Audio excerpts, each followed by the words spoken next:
안녕하세요, 페이스터너입니다. 오늘 이야기해볼 주제는 어학연수입니다. 유튜브 검색해보시면은 어학연수에 대해 반반으로 나뉘는 것 같아요. 어떤 분들은 어학연수 돈 낭비다, 가지 마라, 그런 분들이 있고, 어떤 분들은 어학연수 좋은 경험이다, 한번 가볼만 하다. 어떤 경험이나 마찬가지지만 워홀도 그렇고 대학원도 그렇고, 자기가 그 경험을 통해 만족감을 느끼고 어떤 효능감을 느꼈다면 사람들은 추천을 하고, 그런 감정을 느끼지 못했다면 비추를 하게 되죠.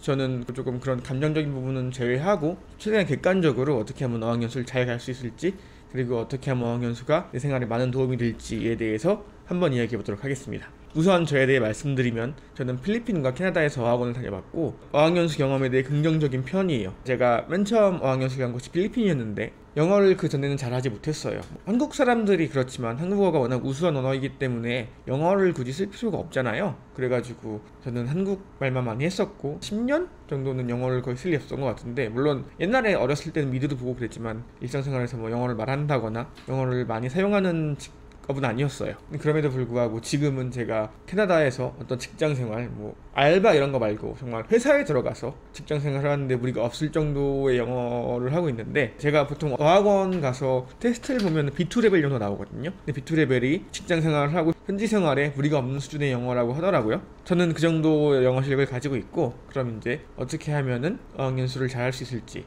어느 나라가 어학연수에 좋은지 등에 대해 한번만 말씀드려 볼게요. 우선 제가 말씀드릴 수 있는 나라는 두 나라예요. 필리핀과 캐나다. 먼저 나에게 맞는 어학연수 국가를 고르기 위해서는 내 실력에 대해 알아야 돼요.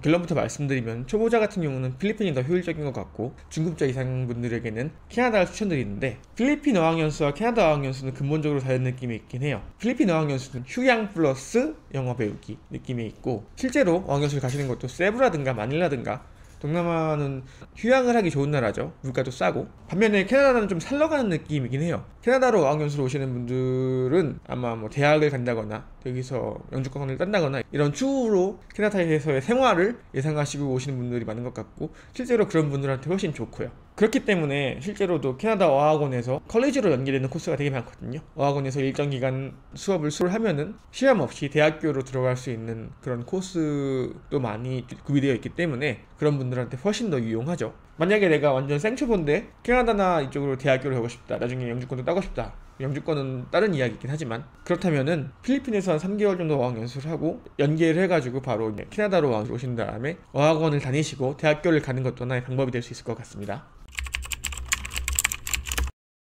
우선 캐나다 어학원과 필리핀 어학원에 대해 말씀드려 볼게요. 필리핀 어학원은 기본적으로 기숙사 형태죠. 숙식을 다 제공을 해주고 하루에 8시간 정도 수업이 있고요. 1대1 수업 4시간이 보장이 되죠. 보통 자기가 선택하는 코스에 따라서 추가 요금을 내면 1대1 6시간도 보장이 되고, 1대1 4시간 수업 그리고 4시간 정도 그룹 수업을 하게 되고, 스파르타로 하시는 분들은 그 위에 시험도 보시는데 저는 스파르타 코스는 하지 않았어요. 저는 세미 스파르타라고 수험 생활을 충분히 했다고 생각했기 때문에 더 이상 그 수험 생활을 하고 싶지 않았고, 그리고 어학원에 숙박비가 포함이 되어 있죠. 그래서 한 달에 150에서 200만 원 정도 하는 걸로 제가 알고 있는데, 그런 거 생각하면 되게 싼 편이죠. 150만 원에 하루에 8시간 영어 수업을 해주고 1대1 심지어 4시간이고 새끼를 주고 숙박까지 제공해 주니까요. 반면에 캐나다는 어학원비만 한 120만 원 정도 나오고, 그리고 오전 수업만 하고 끝납니다. 그래가지고 이제 오후에는 추가로 수업을 신청하면 듣는 분들도 있긴 한데 추가 요금이 나오고, 캐나다 어학원 같은 경우는 어떤 액티비티 활동이 많아요. 야외 이벤트 같은 게 많아가지고 거기 참여하면서 친구 만들 수 있고, 그리고 다 그룹 수업이고요. 한 반에 한 10명 내외의 학생들이 오기 때문에 그룹 수업으로 진행이 되고, 또 숙소라든가 밥값은 다 따로죠. 그래가지고 제가 봤을 때 캐나다에서 어학연수 하신다, 가정을 하신다면은 한 달에 한 400만 원은 쓰셔야 되지 않을까 생각을 해요. 그래야지 월세 내고 밥값 내고 친구들도 만나고 그러려면 400 정도는 들지 않을까 생각이 들고, 그리고 저는 3개월 이상 추천드려요. 여러분 어학연수 오시면은 한 1, 2주는 적응하느라 가거든요. 그러면은 이제 한 2주는 또 어영부영 하다 보면 시간이 가기 때문에 최소 3개월 이상은 대학교를 진학하려고 하시는 분들이 아니라면 추천드리지 않고, 6개월은 너무 깁니다. 제가 느끼기에는 어학원만 6개월 다닌다고 그렇게 많이 배울 수 있지 않거든요. 사실 어학원에서 배우는 게 사람마다 다르긴 하겠지만 저는 엄청나게 많다고 느끼진 않기 때문에 어학원을 가더라도 한 6개월까지는 저는 좀 효율이 떨어진다고 느끼고, 필리핀도 마찬가지예요. 3개월이면 충분합니다. 거기서 더 배울 수 있는 게 그렇게 많을 것 같지는 않고, 보통 어학연수를 생각하시는 분들은 스피킹 때문에 어학연수로 오시는 거잖아요. 문법이라든가 뭐 리딩, 리스닝 같은 경우는 한국인들이 기본적으로 어렸을 때부터 교육을 받기 때문에 잘 하기도 하고 한국 수업이 더 낫죠. 퀄리티도 한국 수업이 더 나은 것 같고 필리핀보다는 당연히 한국이 훨씬 낫고 캐나다 어학원보다도 문법 같은 건 더 잘 가르치는 것 같은데 한국인들의 이해하기 쉽게. 그래서 말을 많이 해야 돼요. 우리는 기본적으로 어학연수로 오면은 말을 많이 해야 되고 말을 많이 할 기회를 만드는 게 어학연수의 저는 성공 요인이라고 생각이 들어요. 그렇기 때문에 친구를 잘 만들어서 친구들이랑 말을 많이 하면서 영어를 늘려야 합니다. 또 근데 그냥 놀기만 하면은 사람이 그렇게 많은 단어를 쓰지 않거든요. 그래서 잘 놀아야 되고 조금 뒤에 어떻게 하면 잘 놀 수 있을지 말씀을 드려볼게요. 그래서 필리핀 같은 경우는 학원 수업만으로 어느 정도 영어를 배울 수가 있어요. 왜냐면 1대1 수업이 깔려있고 그룹 수업도 그렇게 많지 않거든요. 뭐 6명에서 8명, 많아야 8명 정도 나오고 보통 4명에서 6명 정도로 하는 걸로 알고 있는데, 그리고 수업 시간 자체가 길죠. 아침부터 저녁까지 수업을 하니까. 그렇기 때문에 필리핀에서는 어학원에 있는 것만으로도 분명히 어느 정도 영어가 늘어요. 캐나다의 경우는 저는 어학원에서 그렇게 영어를 많이 배울 수 있을까에 대해서는 잘 모르겠어요. 왜냐면은 일단 수업 시간 자체가 오전 수업밖에 없기 때문에 짧고, 그리고 다 그룹 수업이기 때문에 그렇게 커뮤니케이션이라든가 대화를 많이 할 수 있지 않거든요.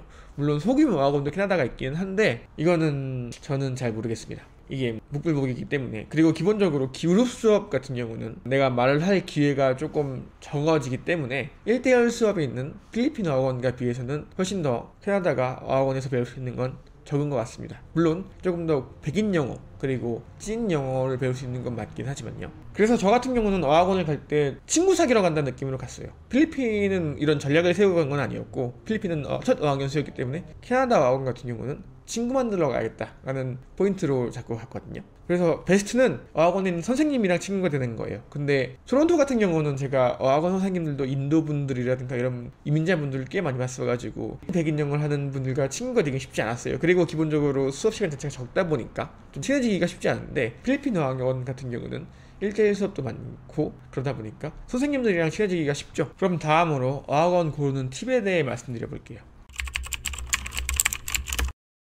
우리가 어학원을 고를 때 통제하지 못하는 변수가 있고 통제할 수 있는 변수가 있어요. 통제하지 못하는 변수는 어떤 선생님을 만나는가, 그리고 어떤 친구들을 만나는가예요. 이건 정말 100% 운빨이고, 통제할 수 있는 변수는 친구를 만날 수 있는 경로를 다양화하는 거죠. 무슨 말이냐면은 캐나다 같은 경우는 그 어학원에 가면은 이벤트가 많습니다. 저는 캐나다에서 아일락이라는 어학원을 다녔는데 토론토에서 가장 큰 어학원 중 하나였고 30세 이상을 대상으로 하는 파티라든가 이런 이벤트가 되게 많았어요. 특정 연령대를 겨냥한 이벤트, 특정 취미를 가진 사람들을 겨냥한 이벤트, 그런 것들을 참여하면서 저는 친구들을 거기서 많이 만들었고, 특히 30대 이상 파티에서 좋은 친구들 많이 만들었거든요. 이게 어쩔 수가 없어요. 외국이 나이에 둔감하다고 하는데 나이를 완전히 무시할 수는 없습니다. 나이대가 비슷한 사람끼리 놀게 돼요. 왜 그런지 모르겠는데 조금 대화의 토픽이라든가 이런 것들이 어린 친구들은 어린 친구들 느낌이 나고, 처음에는 재밌긴 한데 이게 나중에 가면은 그 친구들이랑 하루 종일 대화하기 힘든 거죠. 나이 있는 사람들은 나이 있는 사람들의 관심사가 있기 때문에 어쩔 수 없이 저는 느꼈거든요. 외국도 똑같다, 어느 정도 나이를 타는구나 라고 느꼈기 때문에. 그래서 저희는 이제 통제 불가능한 운들은 우리가 조금 영향을 덜 받으면서 통제 가능한 것들로 잘 해결해 나가는, 우리의 목표를 달성하기 위해 해결해 나가는 솔루션을 만드는 게 중요한데, 제가 아까도 말씀드렸지만 어학연수의 핵심은 스피킹이고, 스피킹을 위해서는 많이 노는 게 중요하거든요. 친구들이랑 많은 이야기를 하고.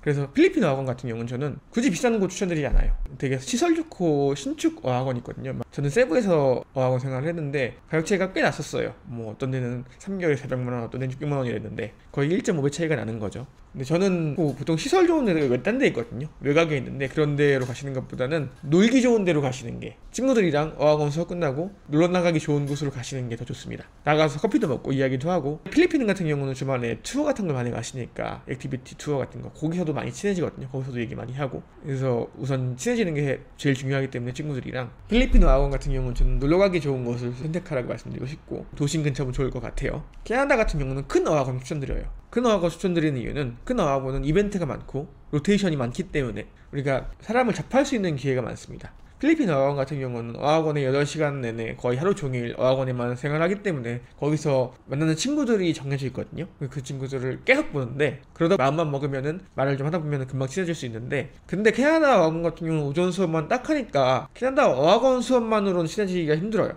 그래서 이제 그 후 끝나고 액티비티를 참여하는 그걸 통해서 친해지는 경우가 많기 때문에 저는 개인적으로 캐나다 같은 경우는 사람 로테이션이 잘 되고 이벤트가 많은 큰 어학원을 추천드립니다. 이런저런 행사를 많이 나갈 수 있는, 그리고 친구들이랑 잘 노는 방법, 이거는 제 경험을 비롯해서 삼아 말씀드리는 건데, 제일 좋은 방법은 무조건 외국인 남자친구, 여자친구 만들긴 해요. 여자친구, 남자친구가 생기면은 말을 하고 싶은 욕구가 생기죠. 어떤 표현을 하고 싶은 욕구가 생기고. 근데 이거는 마음대로 할 수 있는 건 아니니까. 그래서 추천드리는 방법은 친구들이랑 소규모 그룹을 만들어서 프레젠테이션 같은 걸 하는 거예요. 저는 필리핀에서 친구들이랑 이걸 하면서 영어가 되게 많이 늘었거든요. 제가 필리핀에서 어학연수 3개월 하고 나서는 말을 하는데 큰 걱정이 없는, 내가 하고 싶은 말은 웬만한 건 다 할 수 있는 수준이 됐는데, 필리핀에 어학연수로 온 외국인 친구들은 되게 어떤 공부를 하겠다는 마인드가 있는 학생들이에요. 우리나라처럼 어학연수가 이렇게 많은 나라가 흔치 않거든요. 어학연수를 다 가는 나라가 흔치 않기 때문에 어느 정도 영어 수준이 비슷한 친구들을 모아가지고 제안을 했어요. 그러면 일주일에 한 번씩 모여가지고 프레젠테이션을 하자. 저는 일주일에 3번을 했는데, 그래서 한 명씩 돌아가면서 발표를 하는 거예요. 4-5명이서 해가지고 일주일에 하나씩, 그러니까 4명이서 하나씩 해가지고 뭐 일주일에 2번을 하면은 하루에 2명씩 이런 식으로 프레젠테이션을 준비해가지고 무조건 5분 이상인데 그 이상 아무리 길어도 상관없음. 근데 다들 그렇게 영어 잘하지 않기 때문에 보통 그 최저 시간에 맞춰 오거든요. 그리고 또 하나 얘기했던 거는 프레젠테이션을 준비해오고 어떤 그 주제에 대해서 질문거리를 3개를 만들어 와라고 했어요. 그래서 그걸 가지고 토론을 하자. 실제로 저는 그래서 프레젠테이션을 준비하면서 또 많은 공부를 할 수밖에 없었고, 왜냐면 새로운 단어를 써야 되니까. 거기다 더불어서 친구들한테 설명을 해야 되잖아요. 그러다 보니까 이제 친구들이랑 설명을 들으면서도 단어를 찾아보고, 친구들을 설명하기 위해 단어를 찾아보고, 이런 경험을 통해서 저는 그때 정말 영어가 많이 늘었다고 생각을 했고, 그래서 제가 이제 필리핀에서 마지막 테스트를 봤을 때 IELTS 기준으로 스피치가 6.5 정도 나왔던 것 같아요. 스피치만 기준으로 했을 때는. 캐나다에서도 이게 가능하거든요. 필리핀 어학원 좀 이렇게 어떤 도서관 같은 데 가서 이거 하시면 충분히 할 수 있으니까 이거 되게 추천드립니다. 이게 진짜 엄청나게 효율적이고요. 그래서 제가 내린 결론은,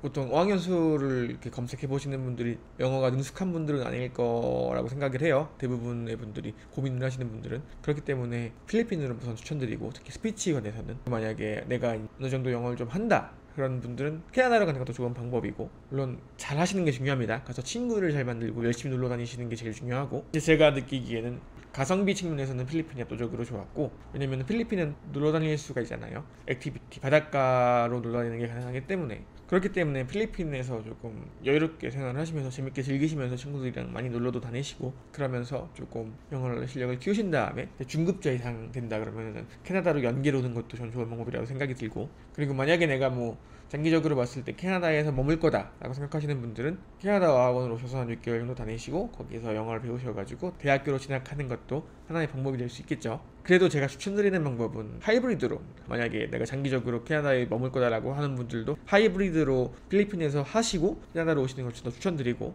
그리고 3개월 이상은 저는 큰 의미가 없는 것 같고, 필리핀어 학원 같은 경우는 3개월에서 4개월 정도면 충분한 것 같고요. 거기는 친구들도 3-4개월 되면 돌아가거든요. 그렇기 때문에 친한 친구들 가면 또 새로운 친구 만들기 쉽지 않기 때문에 3-4개월 정도 필리핀에서 학연수 하시고, 만약에 추가로 공부 더 하고 싶으시다면은 캐나다 오는 것도 하나의 방법이 될 거고요. 그리고 아무래도 필리핀이 싸니까, 물론 돈이 엄청나게 많은 분들은 상관없겠지만 그런 분들은 어학연수로 굳이 오지 않으시겠죠. 유학으로 오시겠죠. 어학연수라는 것 자체가 한정된 시간과 자원을 가지고 투자 대비 최고의 효율을 뽑는 관점에서 필리핀을 더 추천드리고요. 그리고 연계로 캐나다로 오는 것도 괜찮은 방법이고요. 필리핀은 물가가 싸기 때문에 돌아다니기도 좋고, 뭐 제가 세부는 그렇게 싼 느낌도 아니긴 했는데, 캐나다는 확실히 비싸요. 제 기준으로는 놀고 먹기만 할 수 없는 나라였어요. 또 저는 제가 벌어놓은 돈으로 온 거기 때문에 아깝더라고요. 놀러 다니려면 캐나다는 돈이 많이 들거든요. 그렇기 때문에 필리핀에서 재밌게 노시고 영어 실력을 키우신 다음에 캐나다로 오시는 걸 추천드리고, 그리고 언어는 생활화 되는 게 제일 중요해요. 최대한 많이 쓰시고, 한국 가서도 외국인 친구들이랑 가끔 영어로 통화하시고 그러면은 어느 정도 영어 실력을 유지하실 수 있을 거고요. 확실히 한국과는 다릅니다. 한국은 영어 생활권이 아니기 때문에 나의 언어 환경이 아예 영어로 전환된다는 건 되게 중요한 의미가 있고, 그게 되게 영어 실력을 성장시키는데 큰 요인이라고 생각이 들고, 그렇기 때문에 절대로 하지 말아야 될 건 한국인들끼리 놀러 다니는 거예요. 필리핀에서도 한국인들끼리만 놀러 다니는 분들이 있거든요. 그리고 캐나다에서도 당연히 한국인들끼리만 놀러 다니는 분들이 많은데, 이러면은 영어 절대 안 됩니다. 이건 돈 낭비하러 가시는 거예요. 굳이 어학원비를 내면서 갈 필요가 없죠. 그냥 관광을 가시는 게 나을 것 같고, 그럴 거면은 친구들이랑. 그리고 또 캐나다 어학연수 팁을 드리자면은, 만약에 일을 할 게 아니고 한 3, 4개월 정도 캐나다에 머물 계획으로 오신다면은 무조건 여름에 오셔야 됩니다. 겨울에는 할 수 있는 게 없어요. 너무 춥기 때문에. 밴쿠버는 제가 잘 모르겠는데 토론토랑 캘거리 기준으로는 겨울에 뭔가 하기에는 좀 너무 추워요. 차가 없는 분들 같은 경우는 돌아다니기도 힘들기 때문에 무조건 여름 5, 6, 7, 8, 9월 이때가 캐나다에 제일 좋은 시기거든요. 그러니까 무조건 이때 와서 어학연수 듣는 걸 추천드리고, 그리고 필리핀 가시면은 용돈 넉넉히 가져가셔가지고 투어 같은 거 많이 다니시고 많이 놀러다니고 추천드립니다. 가 있을 때가 제일 싸잖아요. 비행기 값 안 들고. 놀러 다니다 보면은 영어도 많이 늘기 때문에, 저는 그래서 만약에 필리핀으로 어학연수를 간다 그러면은 꼭 코론 섬이라는 데를 가보는 걸 추천드리고요. 너무 이쁩니다. 세계 스쿠버 다이버의 성지라고 하는데 거기를 꼭 가보시길 추천드리고, 캐나다 같은 경우는 저는 어학연수지는 추천드리는 장소는 캘거리고요. 제가 토론토에서도 살아봤고 캘거리도 살아서 봤지만 사실 어학원 수업들이 다 대동소이합니다. 큰 차이가 없어요. 어학원 수업만 놓고 봤을 때는 커리큘럼이나 비슷하기 때문에 토론토 같은 경우는 비싸고 인도인 많고, 반면에 캘거리 같은 경우는 백인 중심의 도시이고, 그러다 보니까 조금 더 인도인도 적고 조금 더 백인 영어를 많이 배울 수 있는 그런 느낌이죠. 사실 어학원 수업에 엄청난 퀄리티 차이를 바란다 이거는 큰 의미가 없고요. 교재도 비슷한 거 쓰고 수업도 비슷한 방식으로 진행되고, 결국 어학연수에서 얼마나 많이 뽑아먹을 수 있는가는 나 하기 나름이고, 오늘 영상은 여기서 마치겠습니다. 영상이 유익하셨다면 구독과 좋아요, 알람 부탁드려요. 감사합니다.